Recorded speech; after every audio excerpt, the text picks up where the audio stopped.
नमस्कार दोस्तों, कैसे हो आप सब। उम्मीद करती हूँ कि आप सब अच्छे होंगे। तो आज अमावस्या है और अमावस्या के दिन अमावस्या और पूर्णिमा की दो बहनों की कथा अवश्य ही पढ़नी या सुननी चाहिए। तो आइए देर न करते हुए शुरू करते हैं। पौराणिक कथाओं के अनुसार एक राजा और एक रानी थे। उनके दो लड़कियां और दो लड़के थे। एक लड़की का नाम पूर्णिमा और दूसरे लड़की का नाम अमावस्या था। पूर्णिमा घर का सारा काम करती और भगवान की पूजा पाठ किया करती थी और गाय माता की भी सेवा करती। लेकिन अमावस्या ना तो घर का काम करती और ना ही भगवान की पूजा पाठ करती थी और ना ही गौ माता की सेवा करती थी। फिर भी राजा और रानी अपने दोनों बेटों और अमावस्या को बहुत प्यार करते थे, लेकिन पूर्णिमा से उतनी ही नफरत करते थे। राजा के दोनों लड़के और लड़कियां धीरे धीरे बड़े हो गए। राजा ने दोनों लड़कों का विवाह करवा दिया। इसके बाद रानी ने कहा कि दोनों लड़कियां भी विवाह योग्य हो गई हैं, तो इनके लिए भी कहीं पर जाकर रिश्ता तय करके विवाह करवा दीजिए। लेकिन अमावस्या का विवाह किसी बड़े घर में करना और पूर्णिमा को तो किसी गरीब घर में ही दे देना, क्योंकि पूर्णिमा को घर का काम करना और भगवान की पूजा पाठ करना, गाय की सेवा करना यही पसंद है। अब रानी ने राजा को दोनों बहनों का रिश्ता तय करने के लिए भेजा। तो राजा अपने पड़ोसी राज्य के राजकुमार से अमावस्या की शादी का रिश्ता तय कराया और उसी गांव में एक गरीब लड़के से पूर्णिमा का रिश्ता कर दिया। राजा ने अपनी रानी को दोनों बहन की शादी के रिश्ते के बारे में बताया। तो रानी अब सोचती है कि पूर्णिमा की भगवान कैसे मदद करते हैं, मैं भी देखती हूँ, क्योंकि यह पूजा पाठ करती है और गाय की सेवा भी करती है। लेकिन पूर्णिमा के भाई और भाभी पूर्णिमा से बहुत प्यार करते थे, क्योंकि पूर्णिमा उनके घर के काम में हाथ बटाती और अमावस्या उन पर अपना रूप जमाती थी। राजा इसके कुछ दिनों बाद ही उनका विवाह करवा देते हैं और जब राजा और रानी उन दोनों लड़कियों को विदाई देते हैं, तब अमावस्या विदाई के समय बहुत सारी धन दौलत लेकर जाती है और पूर्णिमा को वो कुछ भी नहीं देते हैं। इसके बाद दोनों बहनें अपने अपने ससुराल चली जाती हैं। अब एक दिन अमावस्या ने अपने घर शिव चर्चा रखी, जिसमें उसने पूरे गांव वालों को अपने घर बुलाया, लेकिन अपनी बहन पूर्णिमा को नहीं बुलाया। जब गांव की औरतें अमावस्या के यहाँ जा रही थी, तब पूर्णिमा अपने दरवाजे के बाहर बैठी हुई थी। तो उन औरतों ने पूर्णिमा से कहा कि तुम्हारी बहन ने शिव चर्चा की, तुम नहीं चलोगी क्या। पूर्णिमा ने कहा, मुझे तो नहीं बुलाया, मैं कैसे चल सकती हूँ। औरतों ने कहा कि नहीं बुलाया तो कोई बात नहीं, क्या हुआ, वो तो शिव चर्चा है, वहाँ तो कोई भी आ जा सकता है, तुम चलो हमारे साथ। पूर्णिमा उन औरतों की बात मानकर उनके साथ चल पड़ी। जब अमावस्या की नज़र पूर्णिमा पर पड़ी, तो अमावस्या ने गुस्से में आकर पूर्णिमा से कहा कि तू यहाँ कैसे आई, तुझे तो मैंने बुलाया ही नहीं, पर कोई बात नहीं, अब तू आ ही गई है तो चुपचाप बैठे रहना और इधर उधर मत घूमना। इस तरह से अमावस्या ने पूर्णिमा की गरीबी का मजाक उड़ाया। अमावस्या की ये बातें सुनकर पूर्णिमा की आंखों में आंसुओं की धारा बह लगी और भगवान शिव से हाथ जोड़कर पूर्णिमा मन ही मन विनती करने लगी कि हे भगवान, क्या पूजा पाठ करना, घर का काम करना और गौ माता की सेवा करना इतना गलत है। आखिर मेरा कसूर क्या है, आप सब पर कृपा करते हैं, मुझ पर नहीं, ऐसा क्यों। पूर्णिमा बारंबार भगवान से यही कहती रही। इतने में शिव चर्चा पूरी हो गई। अब अमावस्या भगवान का प्रसाद बांटने लगी, तो उसने सबको भगवान का प्रसाद दिया, लेकिन अपनी बहन को नहीं दिया। पूर्णिमा बिना प्रसाद के ही घर लौटने लगी। तो रास्ते में उसने सोचा कि बच्चे प्रसाद मांगेंगे, सास बोलेगी तो मैं उन्हें क्या कहूँगी।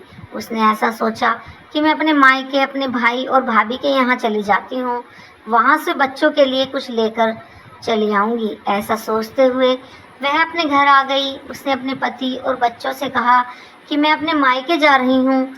उन्होंने कहा ठीक है और पूर्णिमा मायके के लिए चल पड़ी। चलते चलते एक चबूतरा आया, जिस पर तुलसी माता का पौधा लगा हुआ था। वह उस चबूतरे पर एक बुढ़िया औरत लेटी हुई थी। वह कोई और नहीं, साक्षात तुलसी माँ थी। उस बूढ़ी औरत ने पूर्णिमा से कहा बेटी तुम कौन हो और कहाँ जा रही हो? तो पूर्णिमा ने अपना परिचय बहुत ही अच्छे स्वभाव से दिया। तो उस बूढ़ी औरत ने पूर्णिमा से कहा कि यह तुलसी का पौधा सूख रहा है, इसमें थोड़ा पानी डाल दो और इस चबूतरे की सफाई कर दो, जिससे मुझे थोड़ी ठंडक मिलेगी। पूर्णिमा ने कहा ठीक है माँ जी। उसने तुलसी में पानी डाला, चबूतरे की साफ सफाई की और बूढ़ी औरत को भी नहला दिया। उसके पैर दबाए और कहा और क्या काम है माता जी? उसने कहा कुछ नहीं बेटा, अब तुम जाओ और वापस आते समय मुझसे मिलकर जाना। पूर्णिमा ने कहा ठीक है माता जी, और वह वहाँ से रवाना हुई। तो चलते चलते आगे एक शिव मंदिर आया। वहाँ पर भी एक बूढ़े बाबा मिले जो चबूतरे पर बैठे हुए थे। वह भी कोई और नहीं थे, साक्षात भगवान महादेव थे। उन्होंने पूर्णिमा से कहा बेटी तुम कौन हो और कहाँ जा रही हो? पूर्णिमा ने अपने परिचय दिया। फिर उस बूढ़े बाबा ने पूर्णिमा से कहा कि इस चबूतरे और इस मंदिर की साफ सफाई कर दो बेटा। पूर्णिमा ने कहा ठीक है बाबा, और उसने चबूतरे और मंदिर की साफ सफाई करी और पूजा पाठ की और उस बूढ़े बाबा को भी नहला दिया और कहा कि और क्या काम है बाबा? तब बूढ़े बाबा ने कहा बेटा कुछ और काम नहीं है, लेकिन तुम जब अपने घर वापस जाओ तो मुझसे मिलकर अवश्य ही जाना। पूर्णिमा ने कहा ठीक है, और वह वहाँ से चल पड़ी। आगे चलते चलते काली माता का मंदिर मिला। वहाँ भी एक बूढ़ी औरत बैठी हुई थी। उस बूढ़ी औरत ने पूर्णिमा से कहा तुम कौन हो, कहाँ जा रही हो? तब पूर्णिमा ने कहा कि मैं अपने पीहर जा रही हूँ। तब बूढ़ी औरत ने कहा कि बेटा यहाँ सब पूजा पाठ करने तो आते हैं, लेकिन मंदिर की साफ सफाई कोई नहीं करता, इसलिए इस चबूतरे और मंदिर की साफ सफाई कर दो। पूर्णिमा ने कहा ठीक है माता।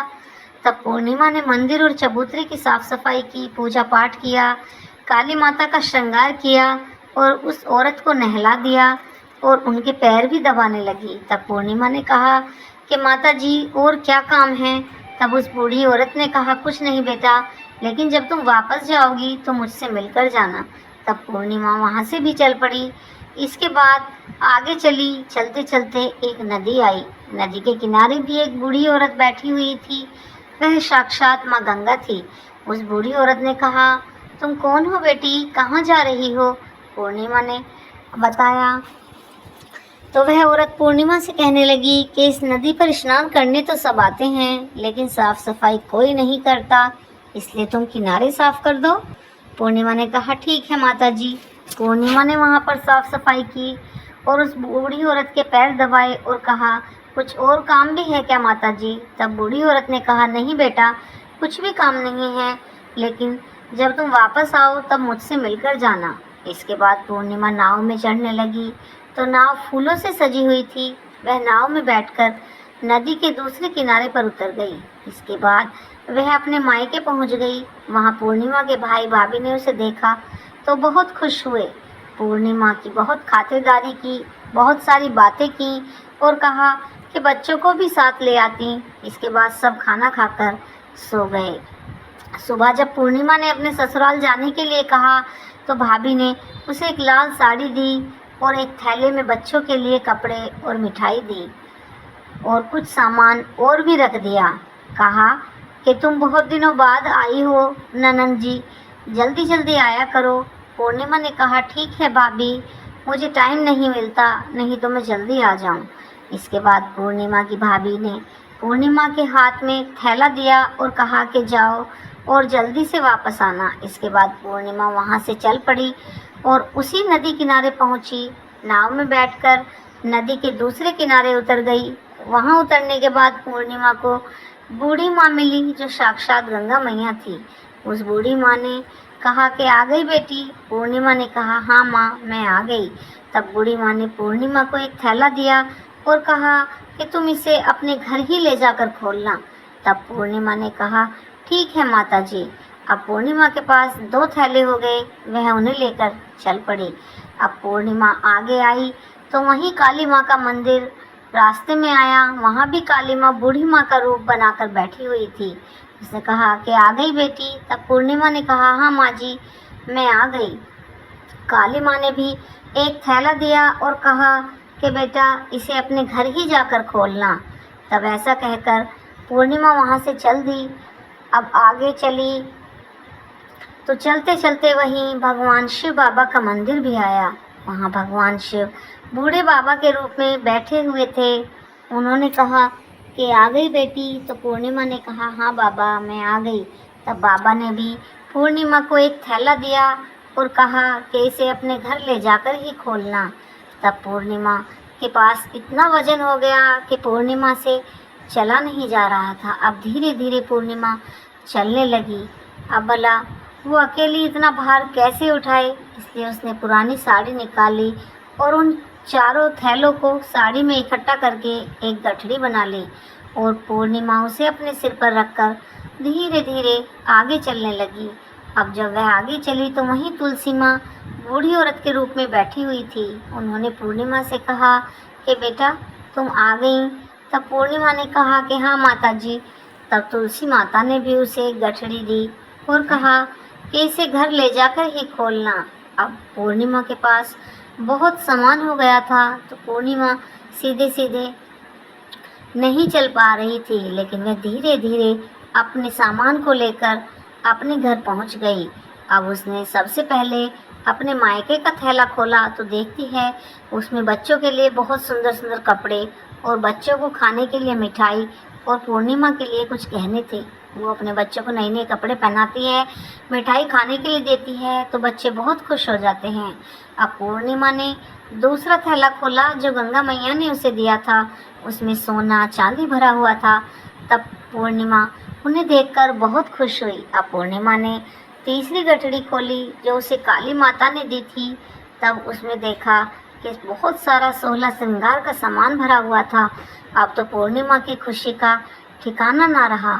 अब जब उसने चौथी गठरी खोली जो उसे शिव भगवान ने दी थी तो उसमें धन संपत्ति वो सारी खुशियाँ भरी हुई थी जो एक व्यक्ति को गृहस्थ जीवन में चाहिए। तब उन्हें देखकर उसकी सास बोली कि बेटा तुम तो बहुत कुछ लेकर आई हो। तब उसने अपनी लास्ट वाली गठरी खोली जो उसे तुलसी माँ ने दी थी। उसमें दाल चावल 7 प्रकार का धान भरा हुआ था। अब पूर्णिमा के घर में किसी भी चीज़ की कोई कमी नहीं थी। उसका घर धन धान्य से परिपूर्ण हो गया। अब पूर्णिमा और उसका परिवार खुशी खुशी रहने लगा। अब पूर्णिमा के मन में विचार आया कि क्यों ना मैं भी शिव चर्चा कराऊं जब मेरे पास इतना धन है। तो उसने भी अपने घर में शिव चर्चा कराई और गांव के सभी लोगों को बुलाया और अपने घर बहन के घर गई। तब अपनी बहन को बोली कि बहन मेरे यहाँ शिव चर्चा है, तुम अवश्य आना। अमावस्या बोली कि तेरे घर तो खाने के भी लालक बेलेक हैं, तू कहाँ से शिव चर्चा कराएगी, कहाँ से इतनी धन दौलत आई। पूर्णिमा ने कहा देखो बहन तुमने शिव चर्चा रखी और उसमें मुझे नहीं बुलाया तो भी मैं बिना बुलाए तुम्हारे घर आई और तुमने भगवान का प्रसाद तक मुझे नहीं दिया और तुमने मेरी गरीबी का मजाक भी उड़ाया। उसके बाद मैं अपने घर आ रही थी तो रास्ते में मन में विचार आया कि घर पर बच्चे प्रसाद मांगेंगे तो मैं उन्हें क्या कहूँगी, सासू माँ ताना मारेगी तो मैं उन्हें क्या कहूँगी। तो इसलिए मैंने सोचा कि मैं मायके चली जाती हूँ और मैं अपने मायके चली गई और जो कुछ भी घटना हुई वह सब अमावस्या को पूर्णिमा ने बड़े ही शांत स्वभाव में बता दी। तब अमावस्या ने पूर्णिमा से कहा कि तुम तो मुझे प्रसाद मत देना और मुझे भी डांटना। लेकिन पूर्णिमा ने कहा कि यह तो भगवान का प्रसाद है, मैं तो सबको दूंगी और तुम्हें भी दूंगी। फिर अमावस्या ने प्रसाद खुद से ही नहीं लिया और वह सीधे अपने घर मायके चली गई। घर जाकर अपने बच्चों से कहकर वह बोली कि मैं मायके जा रही हूँ। वह चलते चलते रास्ते में वहीं तुलसी माँ बैठी मिली जो चबूतरे पर बूढ़ी माँ का रूप धारण करके बैठी हुई थी। उस बूढ़ी माँ ने अमावस्या से कहा बेटी तुम कौन हो और कहाँ जा रही हो? यह तुलसी का पौधा सूख रहा है, इसमें थोड़ा सा पानी डाल दो, इस चबूतरे की साफ सफाई कर दो। इस पर अमावस्या ने कहा बुढ़िया तुझे दिखाई नहीं देता मैंने कितनी महंगी साड़ी पहन रखी है, यह गंदी हो जाएगी। ऐसा कहकर वह आगे चल पड़ी तो भगवान शिव भोले बैठे मिले, उन्होंने भी ऐसा ही कहा। तो उसके बाद आगे चली तो काली माँ मिली, काली माँ को भी उसने ऐसा ही बुरा जवाब दिया। उसके बाद आगे चली तो गंगा मैया मिली, गंगा मैया को भी उसने ऐसे ही अपशब्द कह दिए। इसके बाद वह नाव में बैठने लगी तो नाव में फूलों की जगह कांटे थे, उसके पैरों में चुभ गए और वह दूसरे किनारे पर उतरकर अपने मायके चली गई। जब वह वहाँ अपनी भाभी के पास पहुँची तो देखा वह आपस में धीरे से बोली, काम की न काज की, दुश्मन अनाज की, ये बला कहाँ से हमारे घर आ गई। अब आ ही गई है तो ठीक है। पूर्णिमा तो अपने काम में हाथ बटाती थी, यह कोई ना तो काम करेगी और नए नए पकवान जरूर खाएगी और खाकर सो जाएगी। अमावस्या सुबह उठी और अपनी भाभी से बोली कि मैं अपने ससुराल जा रही हूँ। तो उन्होंने कहा ठीक है। अमावस्या बोली, पूर्णिमा को तो तुमने एक थैला दिया था और मुझे कुछ भी नहीं दोगी। भौजाइयों ने कहा तुम घर जाओ, थैला तुम्हारे घर पहुँच जाएगा।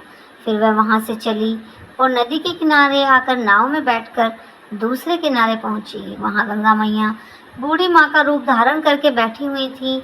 बूढ़ी माँ ने कहा आ गई बेटी? तो उसने कहा हाँ आ गई। अमावस्या ने कहा तुमने पूर्णिमा को एक थैला दिया था, मुझे कुछ नहीं दोगी क्या? बूढ़ी माँ ने कहा तुम अपने घर जाओ, तुम्हें थैला वहीं पर रखा मिलेगा। उसके बाद काली माँ ने भी ऐसे ही कह दिया।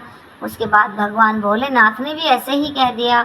अब वह तुलसी माता के पास पहुँची और कहने लगी कि तुम भी मुझे कोई थैला नहीं दोगी।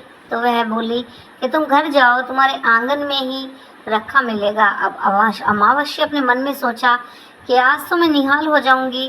उसने जल्दी जल्दी से सभी थैलों को खोला तो उसमें किसी में मिट्टी, किसी में पत्थर, किसी में कंकड़, किसी में कोयला, किसी में सांप बिच्छू भरे हुए थे।